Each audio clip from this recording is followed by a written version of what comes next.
only the hours. That show, though, can only exist at 5 o'clock in the morning. Because it exists in an hour where nothing can disrupt it. I mean, the only day we've ever had to cancel guests the morning of the Zodiac is when the Pope died. Yes. Pretty extenuating circumstance. And like, so we never cancel. We are always like, this is our plan.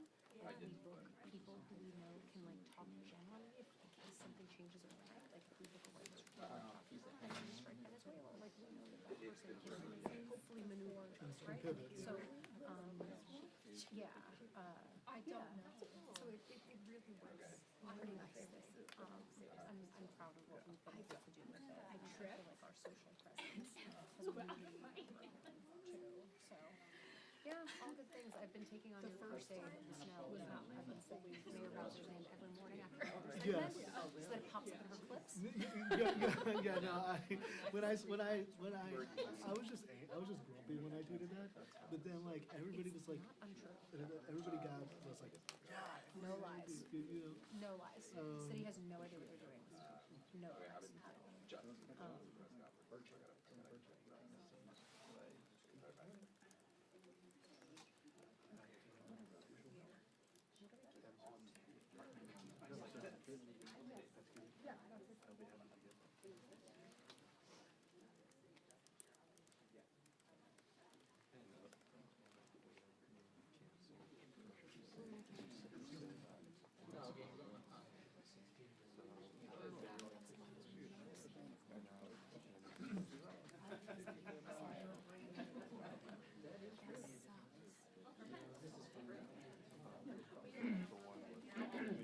Say it to my face.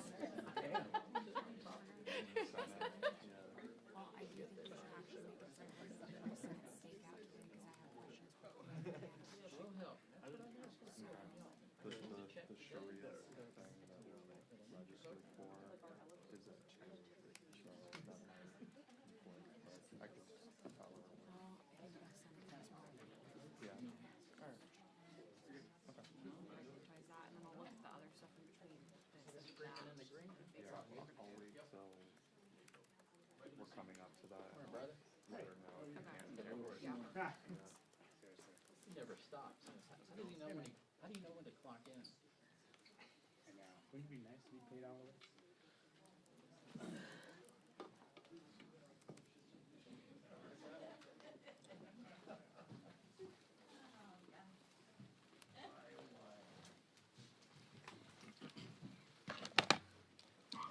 Oh my golly. Hey, good morning, everybody. Hope you all are staying warm and glad to see everybody. The sidewalks are starting to get de-iced, so that's a bonus, right? But let me comment on today's appropriation vote. No president has been stronger or more consistent on securing the border and removing criminal, illegal aliens from our communities, period. Strongest president ever. I have complete trust in President Trump that he will continue to enforce the rule of law, including each and every one of our immigration laws. So here's what we're going to do this afternoon. One, we're going to pass the legislation to finish funding more than 95% of the federal government at Trump spending levels, not Biden spending levels. And two, on the sliver that remains, we will keep the wheels of progress turning and let the president do what he does best, and that's negotiate a final deal on his signature issue. And I'll tell you what, if anyone can get this deal done that is going to crack down on illegal criminal aliens to protect our community, that's going to be President Donald J. Trump. So, with that covered by our president, House Republicans are remaining focused on Americans' pocketbooks. Tax filing season began last week, and thanks to House Republicans, it's going to be easier than ever for working families to file their taxes. And why, you ask? Because Republicans expanded the standard deduction. To put it in plain English, the first $31,500 a family earns is tax-free. So the first $31,500 of every family, tax-free. And that does something else that's very important. It saves you time. About 210 million hours of paperwork gone. And that's 210 million hours and 210 million hours of time that the Americans people can spend on doing what they want to do, not filing their tax returns, burdensome tax returns. But here's what's really important that's missed. Every single Democrat voted against that $31,500 standard deduction. Every single Democrat voted against saving you time and making tax filing easier. And every single Democrat voted against saving you money. Remember, and I say this every time I'm up here, and one of these times it's going to get covered by y'all. Every single Democrat voted to raise every single American's taxes. I'm going to say it again. Every single Democrat voted to raise your taxes. Please highlight that in your stories. I mean, I would think the Democrats would be proud to raise your taxes. They need to own that. Republicans are saving you time and saving you money. So this week, House Republicans are taking that message directly to the people. All across the country, we're reminding Americans exactly what happened and the impact that it will have on their families. Simply put, Republicans voted to make tax filing easier. Less bureaucracy. That's a good thing. Republicans voted to cut taxes for working families to keep more money in your pockets. Democrats, again, voted against that. Democrats want more bureaucracy, and Democrats want more of your hard-earned tax dollars. Democrats want to raise your taxes. Republicans want to lower costs and keep more money in your pocket, simply put. So now I will turn it over to our whip, who's done an amazing job, Mr. Emmer. You can raise this. Without squeak. Oh. We need some Earl. Yeah, there's funding for that in the bill. There. Now I can actually see what I've got. Once again, Republicans are making clear that we are the party of responsible governance. While Hakeem Jeffries foolishly urges his members to hold the American people hostage for the second time in less than 6 months, House Republicans are preparing to vote, as we've already done, to fund the government with individual appropriations bills. We passed these bills once before, and we will pass them again. As promised, Republicans in the House have reclaimed the power of the purse. 11 of 12 America First spending bills have passed through both the House and Senate, and now we're going to finish the job. That's what governing actually looks like. The American people deserve a functioning government, and House Republicans will deliver. Just like the Democrat government shutdown in October, Hakeem Jeffries and far-left Democrats want a political show. What's their angle this time? Obstructing President Trump's successful law and order agenda. Thankfully, Republicans thought ahead. In response to the devastating Biden border crisis, we proactively funded immigration and customs enforcement operations for the next 4 years in the One Big Beautiful Bill. The Democrats' attempts to stifle immigration enforcement and protect dangerous criminals, especially in my state, will prove to do nothing more than hurt law-abiding Americans. Some in their party actually know this, and we hope they will do the right thing. But even if not, law and order and responsible governance will prevail thanks to Republican leadership and despite obstructionist best efforts. We must get this government funding bills to President Trump's desk swiftly for the good of the American people. And with that, I turn it over to our leader, Steve Scalise. Thank you, Whip. Well, look at that. Is that a bird? Whoa, it's like autopilot here. We've got a runaway podium. The Democrats have tried to shut this thing down too. Once again, today, Republicans will reopen the government after Democrats shut it down. It's like we've seen this movie before, just a few weeks ago, that Democrats shut the government down for a record amount of time. And it took President Trump working with Republicans to finally get it reopened. And we're going to do that again today. And as the whip said, if some Democrats want to join us, we welcome them. But you've seen their leaders, like Hakeem Jeffries, say they want to keep the government shut down. And you'd ask why. Well, it's surely not over ICE, because we've already funded ICE in the One Big Beautiful Bill. But what does a no vote mean today? If Democrats like Hakeem Jeffries vote no today, they're voting against a 3.8% pay raise for our troops. That's in this package. What they're saying is they don't want our troops to even get paid, let alone get a pay raise. Because as it stands today, troops will not get their next paycheck if Hakeem Jeffries and Democrat leaders get their way. TSA agents who keep our airports operating so people can go see relatives flying around the country, that will shut down if Democrats vote no. FEMA is right now giving aid to a lot of states that have had massive damage from freezes. Democrats voting no shuts that down. And so Republicans will be the responsible party once again to keep the government open, to reopen this government, and focus on the priorities that the voters elected Donald Trump and House and Senate Republicans to go implement. We will keep doing that work, even with a razor-thin margin. And I know, yes, sometimes the odds look lower than the Patriots winning the Super Bowl, but that's okay, because we are here to do a job, and we're going to do that job. And whoever wants to join us on the Democrat side is free to. And look, we've been able to deliver a lot of bipartisan wins on a number of areas.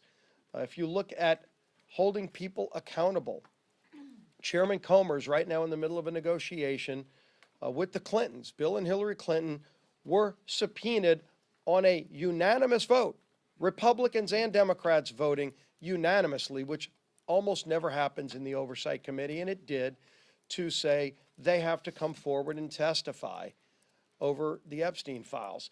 And they have been refusing and refusing for months, and finally at the midnight hour, when a contempt resolution is sitting over their heads, did they finally start talking, but they are not in full compliance. They have until noon today to fully comply, otherwise we will move contempt tomorrow against the Clintons. And again, that was a bipartisan vote out of committee to say that nobody's above the law. The Clintons have to comply with the subpoena like everybody else. I think it was Jamie Raskin who said, when you're subpoenaed by Congress, you have to show up. We'll see how he votes on that tomorrow if the Clintons fail to comply. But we're going to keep doing our job. We're also bringing an important bill on critical minerals to the floor to open up the vast resources of this country that have been shut down by the previous administration so that we don't have to be reliant on countries like China for the critical minerals that run so many of the products we use every single day. This Republican majority is going to keep delivering for the American people while we meet the basic obligations of government, like keeping the government open and reopening the government, which we'll do today. The man at the head of that effort is our great speaker, Mike Johnson. Thank you, Steve. Well, all right, it's not on autopilot anymore. You love doing that. I do. Makes you feel taller. So grateful to be with you all, and I'm sorry we're in this situation again. It's like Groundhog Day in a way, the bad movie, where we come back to the same failed measures of the Democrats. It was just less than 3 months ago that they shut the government down for the longest period in history, 43 days. It was painful for so many Americans. Finally, a handful of them saw the light and helped us to get the government operating again. Republicans have demonstrated over and over that we are the grown-ups in the room. We are the ones that are governing. We are the ones that are funding the government. We are the ones that are providing the vital services and trying to make government work more efficiently and effectively for everyone. After that long historic shutdown that was so painful, appropriators in both parties got together. I tip my hat to Chairman Tom Cole of the House Republican chair of the Appropriations Committee and all of our committee members, the Cardinals, the subcommittee chairs as we call them, all worked so well in their areas, and we got 12 separate appropriations bills passed through the House. And we had a triumphant press conference announcing that. We expected it to be on a glide path through the Senate. But, of course, the Democrats could not miss an opportunity to try to shut the government down again. That's what they're doing. Chuck Schumer and the Senate Democrats play games with government funding. Now, listen, the president obviously has reached out to state and local officials in the state of Minnesota. The events there have been tragic and unnecessary. He's made clear his desire to de-escalate the situation and to support an honest investigation of what's occurred there. We now have Tom Homan in charge of operations there, and he's an extraordinary leader. He has 40 years experience. He's highly decorated, has worked in Democrat and Republican administrations, and knows what he's doing. And there's more order being brought to the chaos. Now, I want to hasten to say that the chaos is because, in large measure, the local and state officials in Minnesota have not been participating with federal law enforcement operations, and they've created a dangerous situation there, and that is really a big part of the problem here.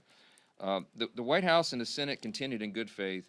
They've agreed to separate the Homeland Security funding bill, and that's fine. So we have 2 weeks now to negotiate in good faith on both sides. The White House and Senate Democrats are going to engage in that, but the House Republicans are as well. We have to make sure we maintain the important parameters here. We can't go down the road of amnesty. You can't, in any way, lighten the enforcement requirement of federal immigration law. That's what the American people demand and deserve. We want dangerous, illegal criminals to be sent out of the country, and they've been very successful at that. But these negotiations are going to go forward. If the Democrats do insist on keeping the government shut down, their pointless obstruction is going to have no effect on border security, which we have done, we've secured, or immigration enforcement. As has been noted by the leaders here this morning, we did fund ICE operations for a few years now. So what they'll be shutting down, don't lose this, what they'll be shutting down is FEMA operations as we're cleaning up from the winter storms. They'll be shutting down TSA, which is obviously necessary to keep the country moving through our airports. Coast Guard operations, I mean, so many important functions in the Department of Homeland Security is what will be adversely affected by these partisan games. Let's hope and pray that they don't do that. Let's hope that over the next 2 weeks we can negotiate and get this done. They say they want a real negotiation with President Trump and Republicans over immigration enforcement policy, and we are happy to have that debate. And I've said in a gaggle earlier this morning that what must be a part of that discussion is the participation of blue cities in federal immigration enforcement. You can't go to a sanctuary city and pretend like the law doesn't apply there. It does. And so we're going to be working through all that. Our chairwoman McClain talked about tax filing made easy. Last week marked the beginning of tax season, and millions of American families are working through that right now, and they're recognizing the amount of time and money spent complying with the federal tax code is going to be significantly reduced this year because of great Republican policy.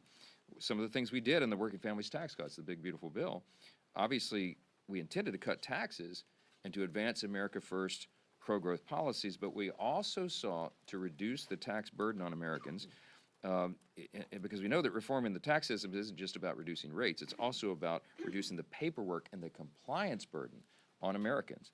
And you heard these stats, I'll repeat them, but our Working Families Tax Cut locked in the doubled standard deduction. It boosted it further to $31,500 for American families. That's a lot of money to hardworking folks. And again, we remind you Democrats voted against all of those great reforms. These successful reforms are going to save Americans 210 million hours per year in paperwork and $13 billion in compliance costs. That's real money to real people, and we're proud of that. Nobody likes paying taxes, okay? But Republicans have reduced the amount you owe and made your returns significantly easier to file. And so we're so grateful everyone's going to be able to take advantage of that. Last thing I just want to mention, and we'll take questions, I don't think the American people need any more evidence that Democrats want to tax the American people to death. Just check congress.gov, you can see all the bills they filed.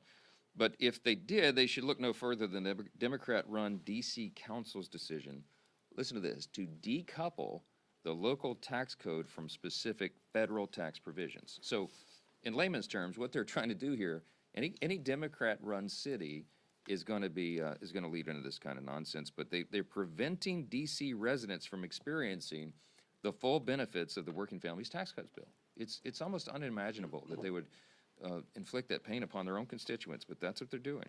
DC is not alone in this obstruction. You've got strongholds, Democrat strongholds like New York and Colorado and Illinois, cities there, preventing their residents from enjoying these benefits. There's no way to spin it. Blue state governors intentionally harming their own residents just because the policies were offered by a Republican administration. I mean, that's what's happening. And it's just incredible to us. Is there any stronger evidence that Republicans are the party of affordability? Democrats say one thing and they do completely the opposite. And I'm so sad for you if you live in one of those jurisdictions. It's a real problem. If this act were to become local law, DC residents would be prevented from claiming no tax on tips, no tax on overtime, the increased standard deduction, and so much more. And it's just wrong. There's an estimated 17,000 tipped workers here in the nation's capital, and the DC City Council is attempting to prevent them from enjoying this historic tax benefit. But House Republicans are going to work to fix it this week. We will advance Representative Gill's legislation to disapprove of that nonsense at the DC Council, because every American deserves to enjoy the benefits of the Republicans' historic tax cuts, even if you live in a Democrat stronghold. Have to take a couple questions. Bill, go ahead.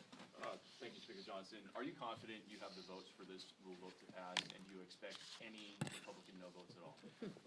I don't, and this may be hard for some of y'all to believe, but I never doubted this. This was not my preferred route. I wanted to keep all 6 bills together. We worked so hard to pass them through the House, and I thought that should have been a package that sailed through the Senate, got to the president's desk, so we can fund government responsibly. We're spending less money year over year, and we're returning regular order around here, and that's a commitment I made when I became Speaker, and we're finally getting it done. But listen, the president agreed with Schumer that they would separate Homeland, and we'll do that, and we'll handle it. We're going to pass the rule today. It was never in doubt to me. The Republicans are going to do the responsible thing. I did talk to Hakeem Jeffries over the weekend, and he informed me that they would not be assisting in this endeavor, and I just think that's crazy. I mean, I just think that everybody needs to look at what's happening here. One party is moving forward, by the way, with the smallest margin in U.S. history. We have a 1-vote margin. We are still sticking together. The Republican Party is sticking together because the stakes are so high. We're governing responsibly, and we're getting the job done. And Democrats, all they do every single day here is obstruct. And you can see the record for itself. They shut the government down for 43 days, the longest in history, just last fall, and they want to do it again. And it's just crazy. And I think the American people are going to think about this hard when they go to the voting box and to the ballot box in the fall, and we decide who keeps the majority in Congress. I think they're going to give it to the grown-ups. I think the Republicans will be able to continue and grow our majority to keep governing. Otherwise, what Democrats will give you is chaos, shutdowns. They'll shut down the federal government. They keep proving it to you over and over. So take them at their word. Jay. Mr. Speaker. Explain this. So Jeffries told you he wasn't going to help with this. Did Schumer represent something different to you in your conversations with the president? Because it seems that there's a disconnect here that's hard to square. It is hard to square, and it's not my place to get involved in their family squabble. But I mean, I think Hakeem has made very clear. I think he was offended that Chuck Schumer presumed to speak for House Democrats. So you'll have to figure that out. The Democrats are in a family squabble over there, and it's not of our doing. Mr. Speaker. Hold on, wait a minute. Schumer and Jeffries are from the same state. They're in the same delegation, and they seem to be having a little power struggle between the two of them. So look, I'm not trying to fuel that. You asked me the question. I don't know what's going on, but I can tell you the Republicans are united, and I'm proud of that. And this is the party that is getting the job done. Mr. Speaker. Mr. Speaker. You're a constitutional lawyer. Can you detail the Fourth Amendment protections and rights someone has if an ICE agent approaches their home with an administrative warrant? Yeah, right. Let me say this. Okay, so when ICE goes to execute a warrant, it's an administrative warrant, and it's issued by an immigration judge, and that is a sufficient legal authority to go and apprehend someone. They have violated the law. They crossed over our border illegally, and they're here and without any right to be here. Okay, that's what's happening. Now, the controversy has erupted where if someone is, they're going to be apprehended and they run behind a closed door and lock the door, I mean, what is ICE supposed to do? What is Immigration Customs Enforcement supposed to do at that point? Oh, gee whiz, they locked the door. I mean, I guess we'll just go on to our, so there's some logic and reason that is to be applied here. Some have complained that the force has been excessive or what have you. I don't know. We're gonna figure that out as part of the discussion over the next couple of weeks. I tell you what the Democrats want to do and what we cannot do, and that is they want to add an entirely new layer of warrant requirement. Okay, they want to have a judicial warrant on top of the immigration judge warrant, and we can't do that. Just think of it logically. Okay, you've got maybe 20 million illegals who came across the border just in the last 4 years, when the Biden-Harris administration opened the border wide. Okay, imagine if we had to go through the process of getting a judicial warrant, an additional warrant, to go and apprehend people who we know are here illegally. How much time would that take? We don't have enough judges. We don't have enough time. It would take decades probably to do that. The people who are advocating for that don't want any immigration enforcement. They do not want anybody to be sent out of the country who's here illegally, and that is blatantly what their cause is. So we've got to apply reason. We do have to apply the Constitution. We have to respect it. And those parameters need to be determined. But I can tell you that we are never going to go along with adding an entirely new layer of judicial warrants because it is unimplementable. It cannot be done, and it should not be done, and it's not necessary. Mr. Speaker, Mr. Speaker, thank you, Mr. Speaker, good morning. In 2023, I remember this, you chaired a hearing after the FBI had that raid on Mark Hope, the pro-life father. Yep. And that was something that I think to this day Republicans say was a problem in the use of force by this government. Yeah. And my question now is, obviously we understand ICE's legitimate purpose, but we've seen guns drawn on Americans who have not necessarily protesters. We've seen people pulled out of their houses, to your point about the warrants. Do you think ICE needs to change, and CBP, any of their tactics, given what your concerns about civil liberties from the past? I have great faith and trust in the leadership of Homeland Security and Tom Homan in particular, who's now in charge in Minnesota. He brings 40 years' experience to this. He's very measured. We all believe that immigration policy ought to be balanced and strategic and smart, and it obviously needs to comply with the law. And I'm going to leave it to the experts to determine what that is. I think in the negotiation, I think we've got to remove the politics. We've got to look at what the Constitution says, what federal immigration law says, and if anybody wants to adjust immigration law, then that's why we're here in the legislative branch. But we need it. We need that approach. We need the temperature turned down. That's the president's words. And you need a steady hand at the wheel. I think. Do you have Tom any Homan- concerns? Mr. Speaker, I just want to circle back on the judicial warrant situation. Can you just explain to me why we're talking about adding additional requirements? Adding a judicial warrant is adding an additional requirement to this process. I mean, immigration advocacy groups for years have said, don't open the door for immigration agents without a signed warrant from a judge. ICE's own field manual says entering a home without a warrant is typically a violation of the Fourth Amendment. How is this raising requirement? Isn't this the MO for how things normally work? No, I mean, look, the question is to the Democrats who are ringing the bells and saying that they're trying to make this one of their demands in this negotiation. That's what I'm told. Some of them have. And I'm saying that is a road that we cannot and should not go down. And to your point, ICE, for many years, obviously, has had in the manuals that you follow the Fourth Amendment restrictions and you do this in a meaningful and thoughtful way. But we have an unprecedented level of opposition and pushback. When you have local and state officials informing their citizens that they should impede the immigration, customs, and enforcement operations, it creates a dangerous situation, and that's what's led to all of this chaos. If the governors and the mayors in the blue cities and states would participate with federal law enforcement, we wouldn't even be having these conversations. I mean, you would have a much smoother process, I think. So, look, we're going to have all these discussions over the next couple of weeks. We will figure out a path through this, but we have to enforce our immigration law. The American people made that the #1 issue in the last election. The wide open border and the chaos that ensued because of it was the #1 issue.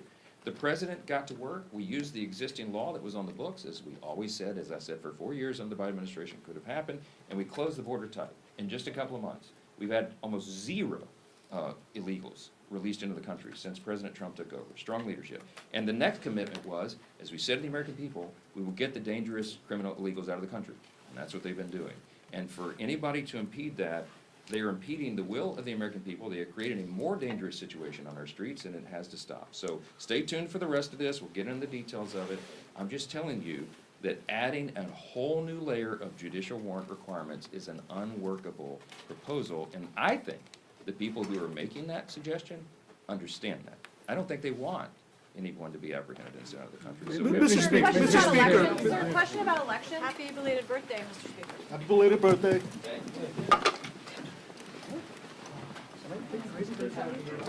Controversial take on Groundhog Day. Also, that movie was good. That movie was good, that's what I'm saying. Why are you not like Groundhog Day? Don't you need voters? Why are you like pushing back on the Groundhog Day voters? John Cusack, dude, you, those guys. I agree. We're not talking about probable cause.